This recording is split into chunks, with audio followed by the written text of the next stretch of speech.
காசு பாக்குறதா இருக்கலாம். அது ஷார்ட் டேர்மா இருக்கலாம். ஒண்ணு, அது எல்லா துறையிலையும் நடக்குது. கோயில் சொத்துல நடக்கட்டும் சொல்லிட்டு அதை சிவன் பாத்துக்கிடுவாருன்னு விட்டுடலாம்.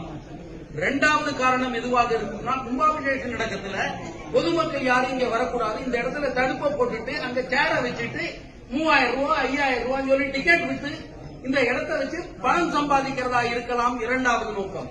இதை எல்லாரையும் தடுத்து மூன்றாவது ஆழமான நோக்கம் நான் பயப்படுறது என்னதுன்னா, இந்துக்கள் கூடலாம் அப்படிங்கிற ஒரே இடம் கோயில் மட்டும்தான். கோயிலுக்கு உள்ளதான் 144 194 போட முடியாது. கடவுளை பார்க்க போறேன்னு சொல்லி நம்ம வரலாம்.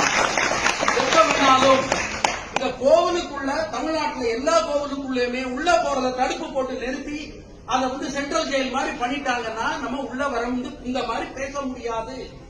அப்படி இருக்கும்போது எல்லா இடத்துலயும் எப்ப வேணாலும் 144 போட்டு அவ்வளவு பேரை தூக்கலாம். அதனால இது ஏன்னு கேட்டீங்கன்னா, இதே மாதிரியான ஒரு தடுப்பு இந்த தமிழ்நாட்டில் உள்ள எல்லா சர்ச்சுனாலையும் போட முடியுமா?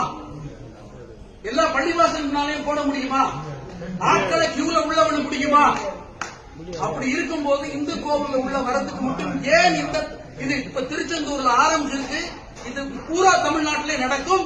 நம்ம உள்ள ஏன்னா நமக்கு ஒரு இது அவங்க வேலையை அவங்க பார்த்துட்டு நான் உட்பட முட்டாள்தனமா இருந்துட்டோம். 67 வருஷமா முட்டாளா இருந்திருக்கோம்.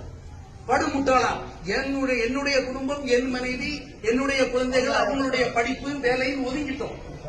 அந்த மாதிரி ஒதுங்கினதுனால நம்ம கூட வேண்டிய ஒரே இடம் 4 பேர் பேசணும்னா வீடுகள்ல கூட போய் பேச மாட்டோம். ஏன்னா நமக்கு அவங்களுக்கு ஒரு ஈகோன்னு ஒண்ணு இருக்குது. அதனால ஆனால் கோவில்ங்கிற இடத்துலதான் இப்ப கூடி பேசுறதுக்காக ஒரு நினைப்பாவது வந்திருக்குது. அதுதான் சென்னிமலையிலேயும் திருப்பங்குளத்திலையும் வந்த காரணமே. அதை ஒடுக்கிறதுக்காக உள்ள ஆழமான காரணம் தமிழ்நாட்டில் உள்ள எல்லா கோவிலுக்குள்ள போக முடியாம பண்ணிட்டாங்கன்னா இந்துக்கள் கூடுவதற்கு இடம் இருக்காது.